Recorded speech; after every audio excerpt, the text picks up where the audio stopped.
Today on Mr. Nashville Talks, Hollywood actor, businessman, stand-up comedy royalty, the new Mr. Las Vegas himself, George Wallace.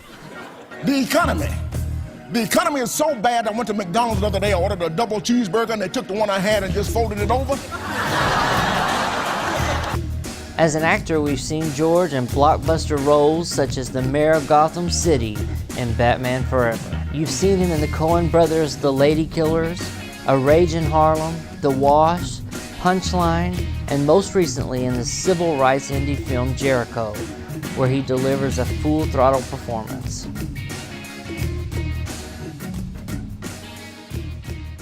Well, I am so excited. I am here with Mr. New Vegas. Well, I'm excited to be here in Nashville. How Yeah. about that? Yeah. Now, how does, you're in Vegas so much, and then you get to go out on the road and do things like this. How are the audiences different between the road and Vegas? Do you notice any difference? There's a big difference. In Vegas, you got to be kind of vague because people from all over the world, but here in Nashville, you can talk about local things that you see here, Yes, because yes. people are very confused in Nashville, and you know this because Oh, yeah. you're Mr. Nashville. Mr. Nashville Talks. Just driving down the street today, I saw the First Baptist Church here. You have a First Baptist Church, and I kept driving, I saw another First Baptist Church, and I kept driving, I saw how many First Baptist churches can you have in one city? As a First Baptist Church, I know the second, third, but when I see the last Baptist Church, that's when I'm really getting my stuff together. Yeah, that's right. But you can laugh in Nashville. It's just amazing Yeah. how much. And the city has grown. It's so nice. You look out of the window, there's cranes everywhere. yeah. They're building everything from motels and hotels and Yeah. condos. They said there's like 1,500 people per month moving here. Oh, That's I believe a lot it. of people. That's a lot. It might be per week. I don't know what I read, but Yeah. it's a fast-growing city, and I like it. Yeah, I love it. And we have, used to be known just for country music. And now, we have the rock singers here. We Yeah. have the rap, groups coming in. Yeah. Urban, R&B legends are moving here. Everybody, Little Richard lives here. He does Everybody. live here. And I know my good friend Donna Summer lived here also. Yes, yeah, I loved and, her. Of course, the Winans, they come from here and Yes. all that. And, Yes. and you got your Titans, Yeah, and, Titans, yeah. And I'm from right down the street in Atlanta. That's why I brought up the Titans, because we got the Falcons, same thing. Yeah. We got a new stadium down there. You can have the name up here. If you want to call it the Chick-fil-A Stadium. Yeah. Because they're both going to be closed on Sunday. Yeah. So, That was great. yeah, well, you just have fun with the sporting teams and just have some, it's great. Well, you really broke the mold with comedy because you made it to mainstream success by not going dirty. I mean, you've been pretty clean. Pretty clean, yes. But the reason it's harder to do it clean. But in my era, you grew up. We only had 3 networks: ABC, NBC, and CBS. Yeah. So you had to be clean to get on the Tonight Show, Merv Griffin, and all of those talk shows. And so that's how we learned it. Me and when I say we, the schools of Seinfeld, who's my best friend, and Leno and Gary Shelling, and quite a few of us. So we're comfortable doing it clean. Yeah. Now, I've read that you used to be a roommate with Seinfeld. Is that true or just internet propaganda? That's I was with him for 13. We were roommates for 13 years. Oh, wow. I wrote a book, and he just wrote the foreword of the book. Laugh it off. Yes, I was going to ask yeah. you about that. So Jerry that's Seinfeld. cool. Yeah, Jerry Seinfeld. First of all, he's an idiot. Let's make that perfectly clear. You never hear anybody else say that, right? Because they're all Yeah. afraid of him. Everybody's intimidated by Jerry Seinfeld, but me, No. not at all. Yeah, you were best man at his wedding, right? Not only that, I'm the father of his kids. We are, so we're very close, and I wish everybody had a friend like Jerry Seinfeld. Yeah. He's a wonderful guy. I was talking to him just before you Really? walked in. Yeah, we FaceTime now. It's better. It's like Oh, being wow. there, Yeah. And because sometimes you use the phone so much, Yeah. but when you FaceTime each other, you are together. You connect, yeah. Connect much. That's what it says on the phone, connecting. Yeah, true, pretty smart. true, yeah. Yeah. A mind reader. Yeah. Now, talking about those classic days and going a little bit off of the clean a little bit, and going into a little bit dirty, Red Fox, you wrote for him. I did write for Red Fox, and he was always pretty blue. And you Yeah. know what? And funny is funny. Blue. I don't Yes, care what yeah, you say. yeah. Nobody did it better than Richard Pryor. Oh, okay. yeah. So sometimes I'll go across the line a little bit, but never use the F word or anything like Right, that. right. Which to me it's okay. I probably cannot cuss anybody off stage, you know? but I'm not, you know, I'm a church guy. But I was thinking about that the other day. Most people I know in the church cuss too. Oh yeah, yeah. See, I come from a gospel music background, so you know what I'm saying. Mm-hmm. And you can go to church on Sunday. And I want to say this. I've Yeah. never said this before, but you can go to church on Sunday. You can sit in that church all day. You get saved and sanctified and filled with the Holy Ghost. Yeah. And as soon as you hit that parking lot, I don't know what happens. You get in that car. The hands go, signals are going everywhere. You let somebody cut you off. Oh, I don't know yeah. what the horns blowing. Yeah. Oh, it's amazing how the Spirit moves on Sunday. Yeah, that's the truth. That's the truth. And you know, when you worked with Red Fox, what was he like? You know? I was working with him during the day of we would we would write the show in Encino, California, in the Valley, but Yeah. the show would be shot at CBS Studios. Yeah. But it was an ABC show, so you see how Hollywood runs. They run out studios and they shoot anywhere. Yeah. They just produce a show. I guess you know about that. It doesn't matter where you produce it, then they goes out on ABC. But that was back during the day when I'm wrong by saying everybody, but 80% of the people were doing drugs back then. Oh yeah, yeah. 80% of the people were doing drugs back then, and a lot of times he would be late, and because he was doing the drugs, and Yeah. kind of crazy. But I was glad to write for him because, you know, when I grew up, I used to listen to his.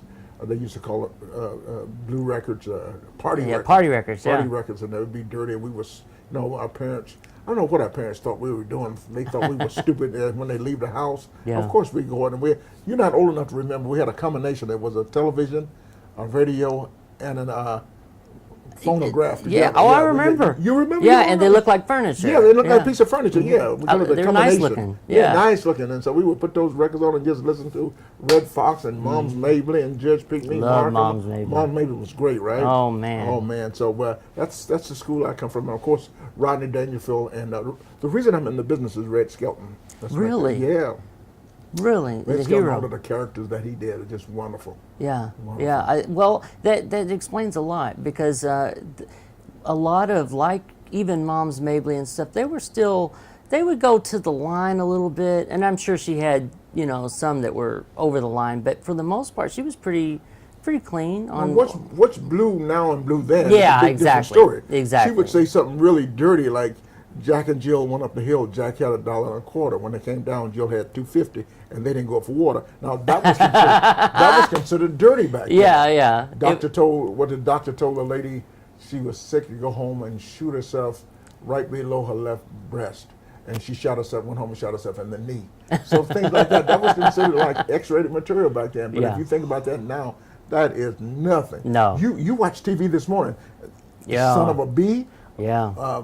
Anything, I think everything is said but the F word on it. Yeah. And they say it now and bleep it. And bleep it, yeah. Yeah. And even some nudity, you know. and if you get into cable stations, you know, you can see it. Nudity, I saw something the other night I thought I'd never, I'm a little slow, maybe I'm Yeah. really old school. Me There's a too. new show called Greenleaf. Oprah Yeah. produced it. And another night, and it's about the church out of Memphis, Tennessee. Yeah. And I saw sex, I had never seen so much sex in the church. In the church, yeah. But there were 4 sex scenes, and it showed everything.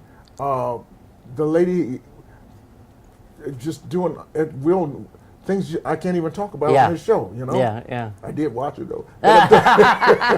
But it's amazing what's going on now Yeah. that's on TV that's acceptable. Oh, yeah, I don't think exactly. there's, and plus now with the outlets of cable, you can do Yeah. anything, so. Yeah, exactly. Yeah. My son got me into a show, and I was so glad he did because that show just went off, you know, right after that. You know, like, you're a little too young for this show, you know. It's amazing what the young kids are learning Oh, that when we were cursing, but we were secretly cursing. But now the kids curse right in front of their parents, and Yeah. it just doesn't matter, you know. Oh, and they don't care, yeah. And then they talk back, and they go to school, and the things that they're so far advanced, much more than we were. Oh, yeah, definitely. And this, well, you know, a lot of it gets blamed on television, but I think some of it is some of I can these tell you parents. what to blame. Some of it's the parents, but times have changed. Yeah. I'm going to show you something that has really changed everything. Oh, yeah. You got So everything you there. went to school, you had an encyclopedia. Yeah. These kids have no idea. They can't even spell encyclopedia. No. And they don't have to, No. because they go right in here and pull it up. Yeah. But there's no reason to use the word encyclopedia anymore. Yeah. But they know, and they can get anything it's kind of like people said we need to get back to what the founding fathers, forefathers, they had no idea how we're going to be living today. No. You know, the founding fathers, they were wearing the high socks and knicker pants and a frilly shirt and a wig. Yeah. And I'm surprised they didn't pass the gay rights movement back then. Exactly. Wearing all of that frilly stuff, but Yeah. times have changed, and Yeah. this little piece of it, it's amazing that the founding fathers, they had no idea that you could buy. Well, they didn't. First of all, they didn't know anything. Like ShamWow, Yeah. dual action colon cleanser. Yeah. What are you guys? What are they laughing at? You use that dual action colon cleanser, that ShamWow comes in real handy. I can tell you that right now. But who would have known that you could buy an airline? The founding fathers would have died had they known about a George Foreman grill, wouldn't they? Oh yeah. Oh, they had no man. idea. But this little thing, you can buy an airline ticket sitting right here and Yeah. get your seat. Can you believe that? I Yeah. can call Delta right now, get my seat, paid for, bam, I'm Yeah. done. But you remember, probably, you remember, we used to run to the airport and buy a ticket. Oh yeah. And then yeah. go back home and wait for flight time and come back. And be dressed up. Yeah. Be dressed No up. flip flops. No flip flops. No pajama pants. No. But you can't do that now. It would be nice if people were to dress better, but Yeah. it's kind of like, you never know, the guy in the flip flops, he might be the richest guy on the planet. That's the truth. That's the You never truth. know now. Yeah. You know, like Vegas and Broadway shows, you always dress up. I still Always. dress up. Do you know, you that know? in Vegas, if you didn't have a jacket, they gave you one. Oh, well, they should They now. gave you one, but not now. They gave you it now. If you come in with underwear, are you going in? You know? Yeah. They might be dancing on the tables like that as you're coming in, This you know? is true, and they are. Yeah. That's true. If you've been to Vegas, that's what Vegas is. They call it Sin City. Yeah. That's why all the church groups go there. And there's more churches in Las Vegas than any city per capita. Really? Did you know that? Yeah, there's No, I a didn't lot know of that. churches, big churches too. Yeah, I knew they had some big ones. I spoke at a church one Sunday. I did three sermons. I spoke. It was kind of like a question, a Q&A. But after each service, you know what they gave? It's the biggest church in Las Vegas. They fed everybody Chick-fil-A Really? on a Sunday. On a Sunday, yeah. They had flown it in from Utah Saturday night and kept it in the warmers and everything. And Yeah. the people, it was fascinating to have for the church to give back like that. And some people, we don't have a Chick-fil-A in Las Vegas. Yeah, right. So Yeah. they just come in now, they build them now, but everybody, they didn't even know what Chick-fil-A was, but they knew it was good. Yeah. And the church was packed, and they went there, and they went crazy over the tea. Oh, I bet. I never had Sweet it. tea. Sweet tea. That's Yeah. what they went crazy over it. So, but the churches in Las Vegas, it is Sin City, but there's a lot of believers there. Oh, also. yeah, definitely. Well, you're a believer. I'm a believer, and you see a lot of believers on the table. Yeah. Oh, yeah. A lot of your greatest preachers out there. Yeah. Yeah, I don't know whether it's okay to gamble or what. I know it's okay to have fun. you know. Yes. Yeah.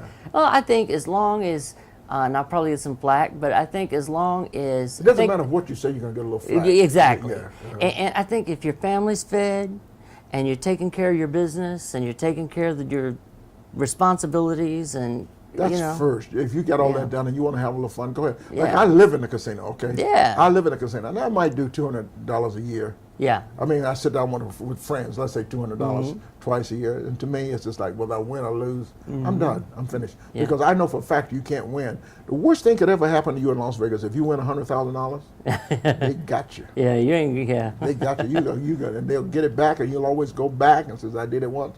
Yeah. I can do it again. They're waiting for you. Yeah, yeah. Waiting for you. All those big, beautiful hotels out there, they don't just go for people winning. No. Well, a lot of things with you are so interesting because, one, you're very personable.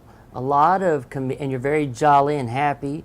A lot of Now, comedians... jolly is just another way of calling somebody fat. Oh, look, I've been talking to these guys before they shot, don't... I'm holding my stomach in right boobs now. and- That's why I'm wearing black. Yeah, I got my man boobs showing. I'm like, You're just telling everything, my man. Yeah. Right? I've got them sucked in.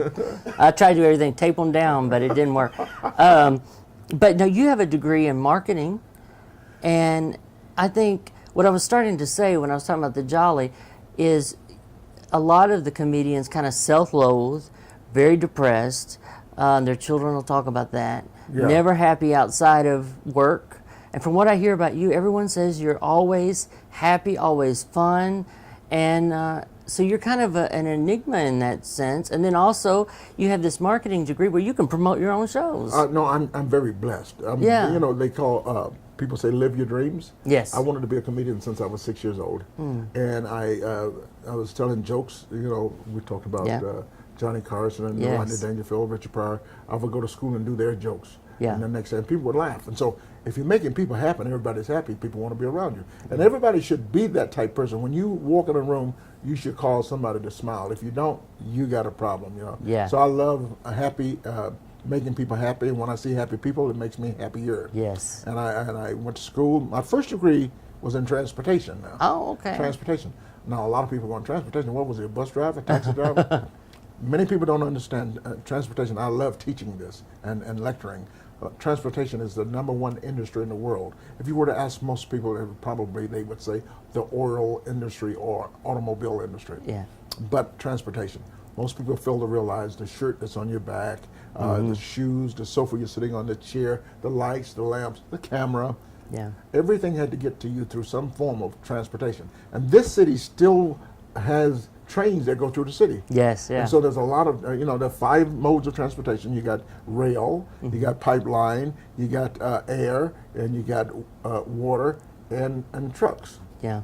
Don't forget that. We're going to have a test later. 5 modes of transportation. Yeah. That's Okay. nice. Yeah, So I'm teaching learning. you. I'm and learning. then I went into marketing. I have a degree in marketing and advertising. And that's why I was in Vegas for 10 successful years. Now, what happened there is that I was different than most entertainers. I did not work for the hotels. Oh. I owned the show. Oh, wow. Oh yeah, Smart. The Flamingo. No, not smart. Now you can't do that. Nobody can do that anymore. It's It's just being confident that you can sell yourself because you got to put 750 seats. Well, I had 700. You don't have to sell out every night. Yeah. I had it where I could make money with 100 people in the room. Yeah. Then you Smart. really start to make big money. Yeah. But it's not your name. I've seen many people come to Las Vegas and leave big names because it's about marketing and advertising. Yeah. Because the people in Las Vegas, they're timeshare people. They buy the tickets. Yes. I got a friend in Las Vegas right now, has 6 shows running. Wow. The price of his tickets is $70, $75. He gives the brokers $50. And some of the shows suck. Yeah. But his shows are sold out. Why? Because he gives the brokers $50 of the $75 ticket. Now, he owns the bar. Ah. So he's getting 2 drinks per person at $15 a shot. Can't beat that. No. That's some real good marketing there. Yeah. But I shook every concierge hand and gave them tickets to come to the show. All the timeshare, you give them a deal, because they want to. You buy a timeshare, you give you a free ticket to the show. They want to make you happy. Yeah. So I was able to do that, and for 10 years, it's a lot of work, a lot of street work, and a lot of talking and visitations, and giving out gifts. And you'd be surprised. You go into the concierge in different hotels some weeks you take cookies, sometimes donuts, cakes, all kinds of prizes, gifts, pins. Yeah, because anything. they kind of run things. What's the best show to go to? George Wallace. He's Mr. Vegas. Yeah. Let the taxi drivers come in free. Yeah. See the product. What's the best show to go to? George Wallace. You had to do that. And not only did I do it, a lot of people did it. That's what you have to do to survive in Las Vegas. Yes. So it's very hard to do that now. Yes, yeah. And nobody wants to work anymore. No, they just want to just show up and do their thing and get out. Get out, yeah. And, and you were talking a little bit about Dangerfield and Carson. You were on with Carson. Oh yeah, I was on with Carson. Yeah. I mean, that's like the Oscars of comedy. Yeah. And then once you get there, I did Tonight Show. The next night I was working with Natalie Cole. Wow. With 17,000 people outside. And I just a regular smart person would be nervous. I was just so happy to be doing comedy. I didn't care, and I've been working every night pretty much since then. Yeah. I went from Natalie Cole for 6 months to George Benson 6 months to Diana Ross for 2 years, and then Tom Jones asked me to work for him, and I said, I'm working with Diana Ross. I was doing the big days. Yeah. She had all of those hits. I'm coming out. Donna Summer worked with her for 2 or 3 years. But Tom Jones, I said, I don't know anything. I knew about him because as a kid I knew he was big. But I had been working with Diana Ross at like 16,000, 17,000 every night. Yeah. And I loved that. And he said he would double my money, and I didn't have to worry about cars, limo, air, anything like that. So I had some time off. I went to work with him. And I didn't know it, but I walked out, Tom Jones, 16,000, 17,000 people. He was an international superstar, just like Diana Ross, and I stayed with him for 6 years. And did you get panties thrown at you too? They used to throw it back, eat your heart out, Tom Jones. I love that. Yeah, the ladies, we used to come through, I'm sure we came to Nashville, Probably, everywhere. We went all over the world and it was just great doing that. Because I always wanted to be a comedian. I never wanted to be any TV star, a movie star, anything like that. I just wanted to get on stage, and we had always said, just get to Las Vegas. That's what Seinfeld and I said. We just wanted to. One of those old guys going to get out of Vegas and let us have some work. Now I'm at the Flamingo, in the Marquis. Seinfeld across the street at Caesars, and we think that's a blessing. Oh, it is. It is. But you have been blessed to get into movies, though. It kind of came to you because you did the stand-up and were so popular in your stand-up. I mean, they come calling for you. Well, see, I think life is backwards. That's what I teach the young kids. You know, I work now. I'm working. I'll do television later. Just starting now to do television and movies. And like I said, I'm doing different things right now. I'm going to do TV in Detroit Sunday when I leave here. Oh, wow. And got a movie in the can called Jericho. It's a period piece. Jericho. Got another movie in the can with Snoop Dogg called The Grow House. You know, Snoop Dogg smoking that stuff. And I'm a banker. They're trying to get some money from me so they can start their marijuana business. Yes. And so they come to me and says, as soon as if we can borrow this money, and when our business starts to grow, you know. When it starts to grow. I love that. Yeah. Well, now Jericho can you tell us a little bit about that? Because I did hear about this. Jericho is a period piece back in the 1960s, early 60s, and it's down in Mississippi. And it was at a factory, and they call them mills back then. And all of these people were working in the mills and factory, and black and white. Yes. And some of the black guys had been there since day one. Yeah. So they could run the place, but they were not allowed to be supervisors and things like that. So when it came about this time, the guys just started to strike, like say, we're gonna walk out because I can do this job better than anybody. You won't give me the chance. It became a big thing. The Klan got involved. I was a local community club owner and ombudsman. I guess I was a spokesman for the community, and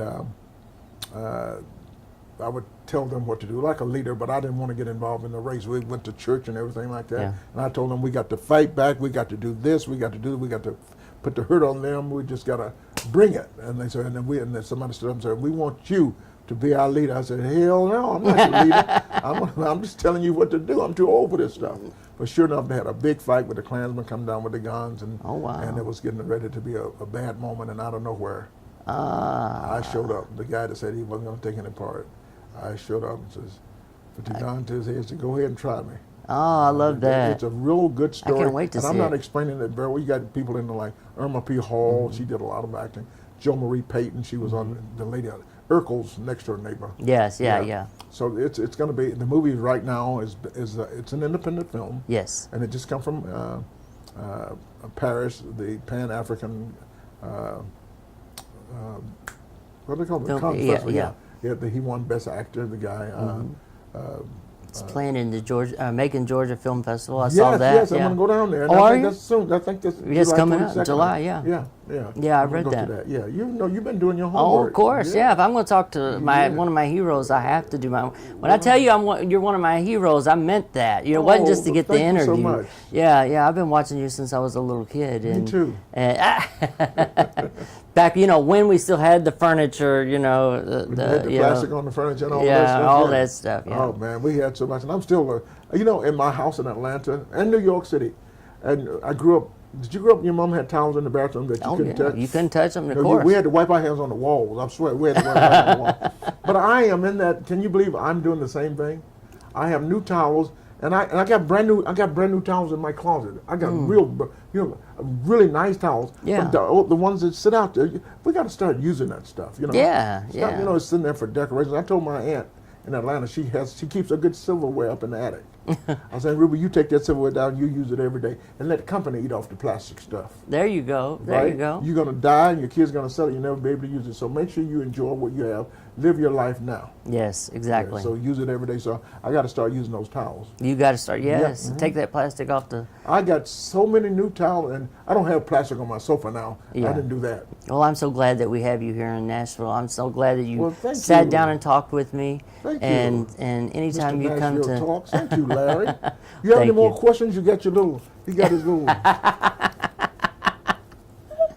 Oh, man, what kind of writing? Where did you go to school? Oh, thank you so much.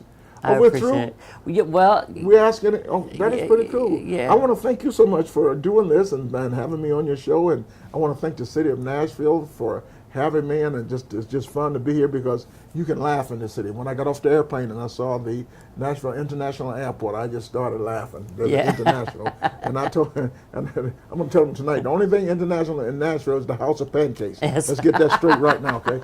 We're going to talk about a lot. You know, we're going to talk about me running for president and things like that. Oh, yeah. Yeah, that's going to be. Well, now we need you. What do you think about the presidential elections? It's just amazing. But I'm going to run for president. Let me tell y'all right now, Nashville, I need your vote. I'm going to do some things that you're going to be, that you can relate to, like the DMV. Every state there's a line. You go to the DMV, there's lines, always lines. Well, we're going to open up some branches when I'm in charge of this country. Or we're going to put some branches, the DMV going to put the branches at Arby's. There's never a line at Arby's. That's right. You know, we're going to make some changes, okay? And listen to me. You might like this, you might not. But when I'm president of these United States, Chick-fil-A will be open on Sunday. I don't care if they close Monday, Tuesday, Wednesday, Thursday. They're going to be open on Sunday. Okay? That's right. There you go. Love it. I'm going to make some changes. Who's your running mate going to be? I don't know yet. It could be you. Oh, I love It it. might be you. Yeah, yes. Mr. Nashville Talks. We get the Mr. message out. Vegas, Mr. Nashville. We got it. You can't beat that. Yeah. We get the South this way. Let's make it happen. I'm George Wallace. I love you, and there's absolutely nothing you can do about it. Love it. Hey, I hope you enjoyed today's show with George Wallace. If you'd like to register to win George's book, Laugh It Off, go to our website at www.mrnashvilletalks.com and register to win. While you're there, check out our other social media.